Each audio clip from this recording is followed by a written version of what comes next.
Seigneur, tu es digne de louange et d'adoration. Tu es le Dieu véritable, grand, glorieux. Que toute l'honneur et la gloire te reviennent au nom de Jésus-Christ. Enseigne-nous tes paroles, Seigneur. Conduis-nous dans la vérité.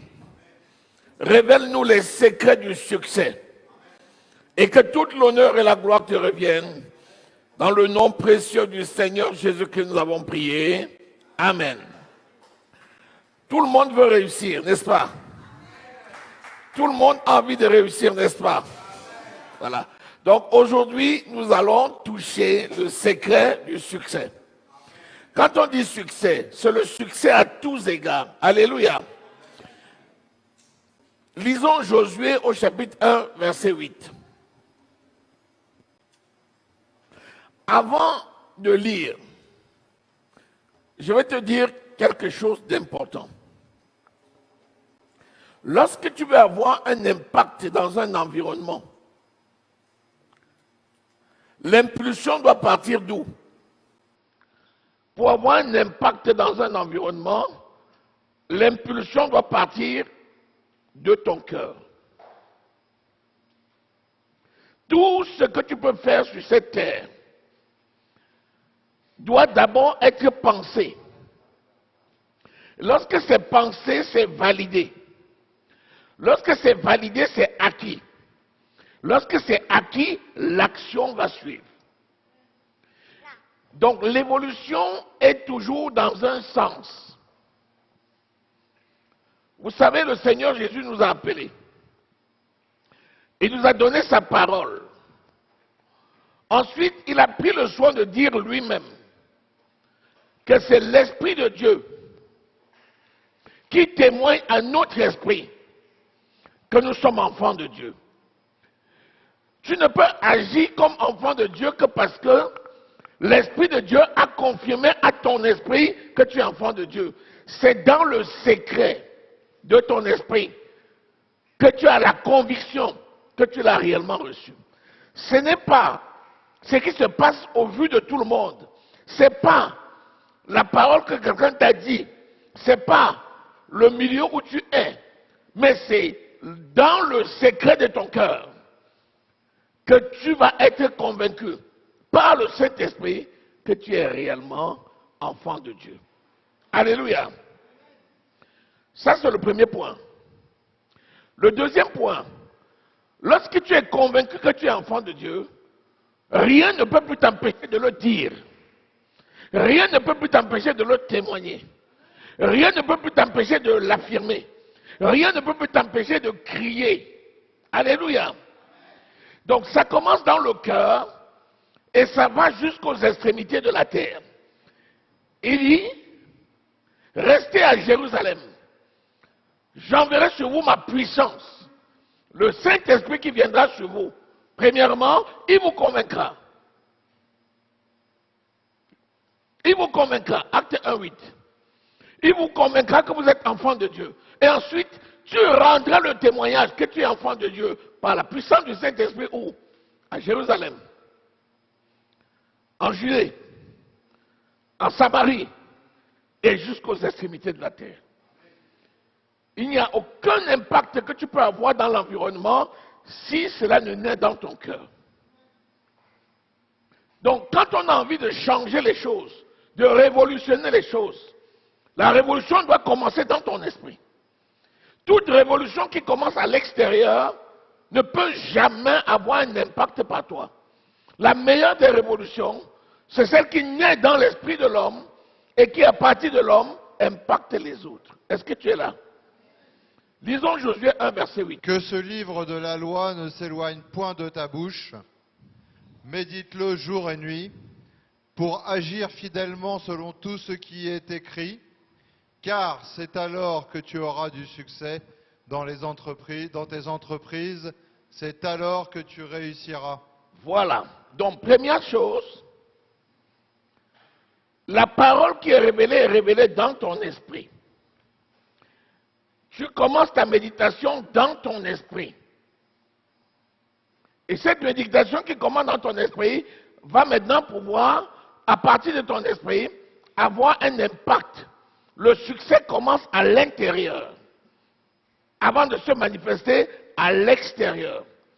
Tout succès qui part de l'extérieur, avant de venir vers toi, ce n'est pas le succès qui peut changer ta vie. Si tu attends, par exemple, que les autres fassent quelque chose, et tu te dis, je vais être au bénéfice de ça, celui-là, même si c'est quelque chose de grand, ça ne peut pas changer le cours de ta vie. Ça va avoir un aspect superficiel. Mais ça ne peut pas changer le cours de ta vie. La seule chose qui va changer le cours de ta vie, c'est l'impulsion qui va naître à l'intérieur. C'est pour ça que l'auteur de ce miracle s'appelle le Saint-Esprit. C'est lui qui est au commencement et c'est lui qui est à la fin. C'est lui qui est le premier et c'est lui qui est le dernier. C'est lui qui est l'alpha et c'est lui qui est l'oméga. Si lui n'agit pas dans ton cœur en premier, tu ne pourras pas voir l'effet de son action à distance. Est-ce que quelqu'un est là? Tout à l'heure, quand on priait, lisons 2 Rois 6, verset 8. Tout ce qui a un grand impact spirituel, au départ, n'est pas visible physiquement. Tout ce qui a un impact spirituel majeur n'est pas visible au départ physiquement. Parce que si c'est visible physiquement, tu ne peux pas atteindre l'objectif que le Seigneur t'a assigné. Tout ce qui est visible physiquement attire l'attention et peut t'amener à chuter. Tout ce qui n'est pas visible physiquement amène la concentration sur la personne du Saint-Esprit. Et lorsqu'on est concentré sur la personne du Saint-Esprit, on va avoir un impact considérable dans l'environnement. Lisons. Je lis 2 Rois au chapitre 6, verset 8. Le roi de Syrie était en guerre avec Israël, et dans un conseil qu'il tint avec ses serviteurs, il dit, « Mon camp sera dans un tel lieu. » Mais l'homme de Dieu fit dire au roi d'Israël, « Garde-toi de passer dans ce lieu, car les Syriens y descendent. » Et le roi d'Israël envoya des gens pour s'y tenir en observation vers le lieu que lui avait mentionné et signalé l'homme de Dieu. Alléluia. Amen. Il y a le roi de Syrie, il y a le roi d'Israël. Le roi de Syrie est en guerre contre Israël. Il tient un conseil et il décide où il va mettre son camp de guerre. Le roi d'Israël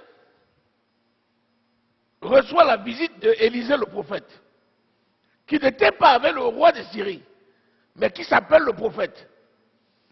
Et Élisée dit au roi d'Israël, garde-toi de descendre, parce que le roi de Syrie va descendre à cet endroit. Continue. Cela arriva non pas une fois ni 2 fois. Le roi du Syrie en eut le cœur agité. Il appela ses serviteurs et leur dit, « Ne voulez-vous pas me déclarer lequel de nous est pour le roi d'Israël ?» Alléluia. Amen. C'est arrivé 1 fois, 2 fois et au moins 3 fois. Chaque fois que le roi de Syrie planifiait quelque chose, le roi d'Israël était au courant, alors que Élisée n'était pas là-bas. Donc Dieu parlait au roi d'Israël par Élisée. Et la 3e fois, et plus, le roi de Syrie appelle son conseil. Il dit, vous-même, dites-nous parmi nous qui est le traître. Il y a quelqu'un ici qui dit au roi d'Israël tout ce que nous disons. Est-ce que tu es là? C'est Dieu qui combat pour Israël. C'est Dieu qui combat pour toi. C'est Dieu qui combat pour nous. Quand tu es un enfant de Dieu, c'est lui qui est en première ligne dans le combat, ce n'est pas toi. Alléluia. Continue la lecture. L'un de ses serviteurs répondit, « Personne, ô roi mon Seigneur, mais Élisée le prophète qui est en Israël rapporte au roi d'Israël les paroles que tu prononces dans ta chambre à coucher. » Alléluia. Quelqu'un dit, il n'y a personne parmi nous, mais peut-être tu ne sais pas. Mais nous tous, nous savons qu'en Israël, là-bas, il y a un prophète. Il s'appelle Élisée.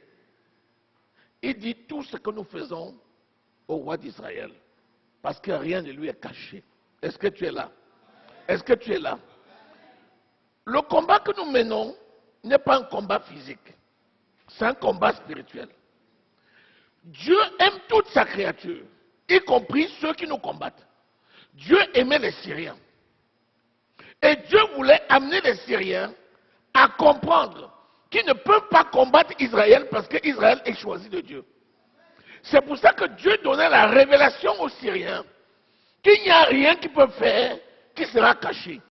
Tout est à nu et à découvert aux yeux de celui à qui nous devons rendre compte. Si à cet instant-là, le roi de Syrie capitulait et demandait au roi d'Israël la paix, en disant, je sais que je ne peux rien faire contre toi parce que tu as un Dieu qui est vivant. Faisons la paix. Je t'assure, le roi d'Israël aurait fait la paix. Parce que c'était le plan de Dieu pour Israël et pour ses environs. C'est ce qui se passe aujourd'hui avec l'Église. Quand l'Église se consacre à servir le Seigneur dans la vérité, tout le monde peut s'élever. Il n'y a rien qu'on peut faire qui sera inconnu. Le Saint-Esprit va agir toujours dans les deux camps. Il va rappeler tout ce qu'on fait et il va aller convaincre aussi les autres que ça ne sert à rien de combattre quelqu'un qui a été choisi de Dieu.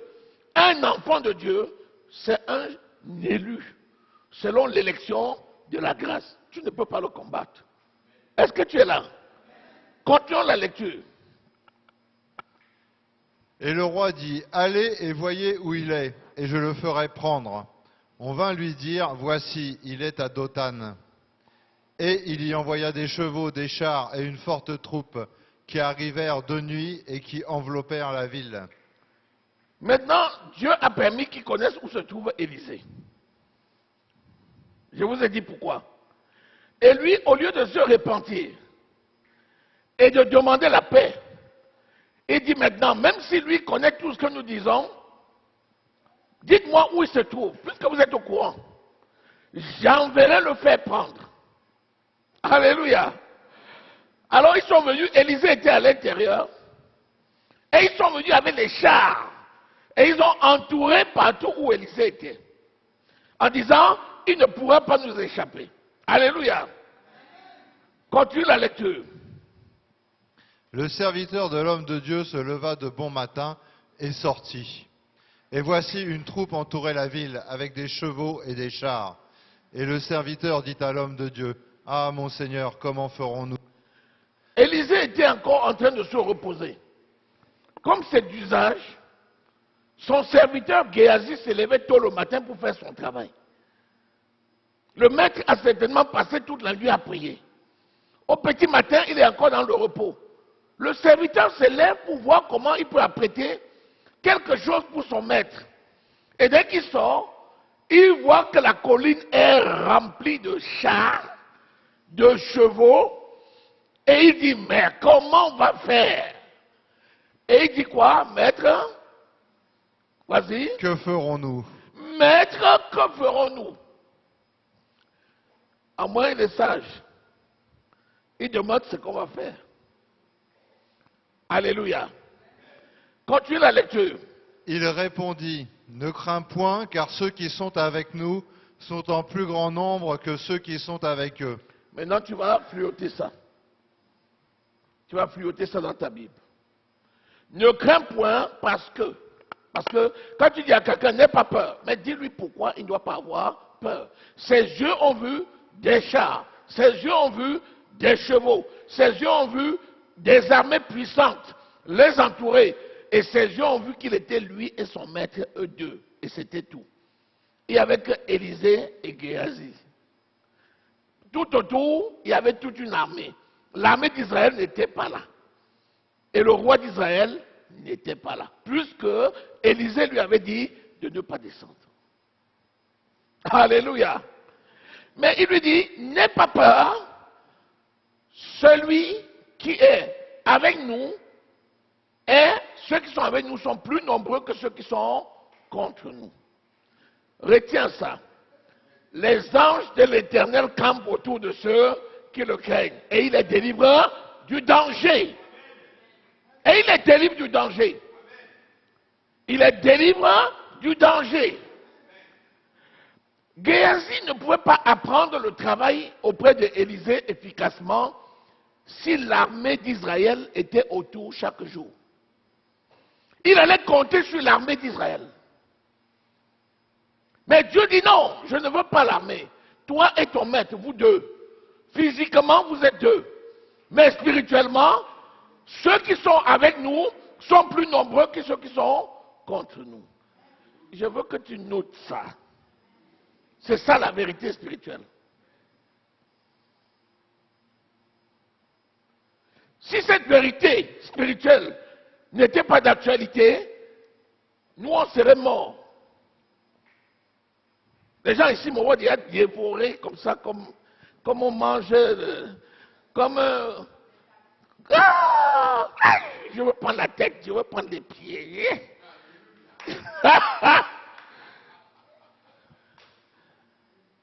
Mais je connais qui je sais. Quand tu sais un Dieu vivant, regarde à ton cœur. Parce que la meilleure façon de voir l'œuvre de Dieu dans ta vie, c'est de garder le regard sur ton cœur. Comment je suis? Quelle est ma vie? Est-ce que je suis un bon ambassadeur? Est-ce que je représente dignement mon maître? Est-ce que je fais la mission qu'il m'a confiée? Si tu fixes le regard en dehors, tu ne seras jamais l'ambassadeur digne que le maître veut utiliser. Alléluia. Parce que si tu fixes le regard en dehors, tu vas essayer de ressembler à ceux du dehors. Si tu fixes le regard sur ton maître, tu vas essayer de ressembler à ton maître. Et si tu ressembles à ton maître, le Saint-Esprit va d'abord travailler ton cœur. Et tu vas réaliser que, en regardant ton cœur, plus le temps passe, plus tu es content. Jusqu'à ce qu'à un moment donné, on va te voir en joie, on va dire, mais qu'est-ce qui t'arrive là, alors que tu es tout seul? Tu vas dire, tu ne connais pas de quoi tu parles. Je suis content. Pourquoi? Parce que tu as vu que ton cœur, qui était une réserve de démons, est devenu le temple du Saint-Esprit. Continue la lecture. Élisée pria et dit, Éternel, ouvre ses yeux pour qu'il voie. Et l'Éternel ouvrit les yeux du serviteur qui vit la montagne pleine de chevaux et de chars de feu autour d'Élisée. Le Seigneur a ouvert les yeux et il a vu la montagne pleine de quoi? De chevaux et de chars de feu. De chevaux et de chars de feu. Ils étaient où les chevaux et les chars de feu? Autour d'Élisée. Autour de qui? Élisée. Autour de qui?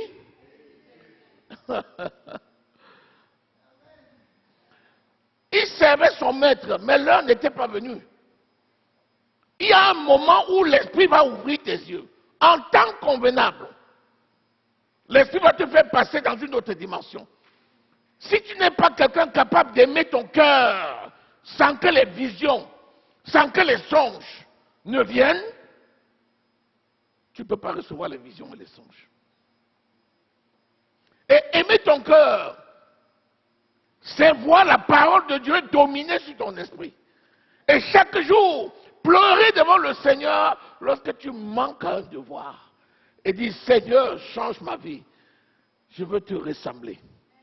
Je veux te ressembler. Comme un digne ambassadeur qui ressemble à son maître. Géasi était avec son maître. Mais quand l'heure est venue, le maître a dit, Seigneur, ouvre ses yeux. Pourquoi il n'avait pas demandé d'ouvrir les yeux de Géasi avant? Parce que s'il avait ouvert les yeux de Géasi avant, ça aurait pu perturber Géasi. Il a attendu que Géasi voie réellement la puissance des chars étrangers.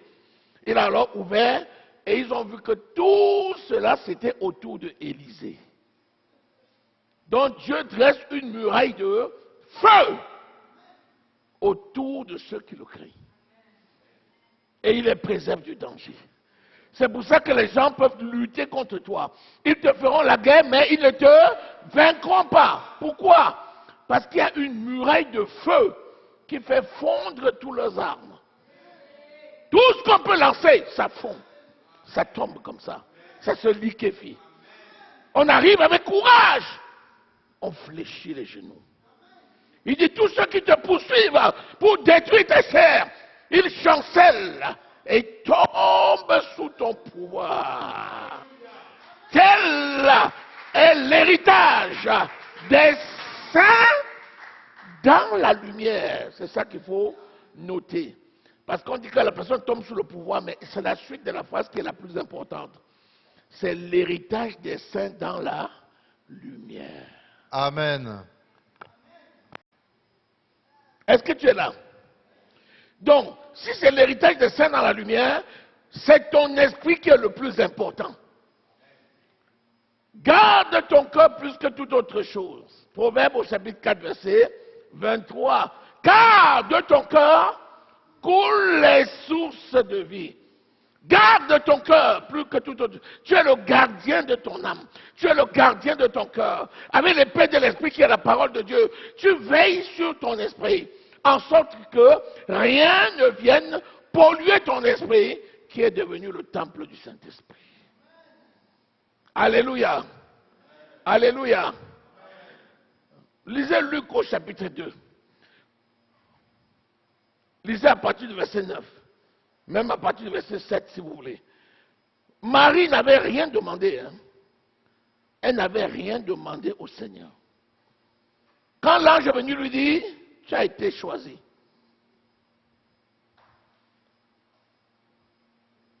Elle a reçu avec action de grâce et elle a commencé à faire un travail. Elle a commencé à préserver la parole qu'elle avait reçue et qu'elle avait gardée dans son esprit. Lis à partir du verset 6.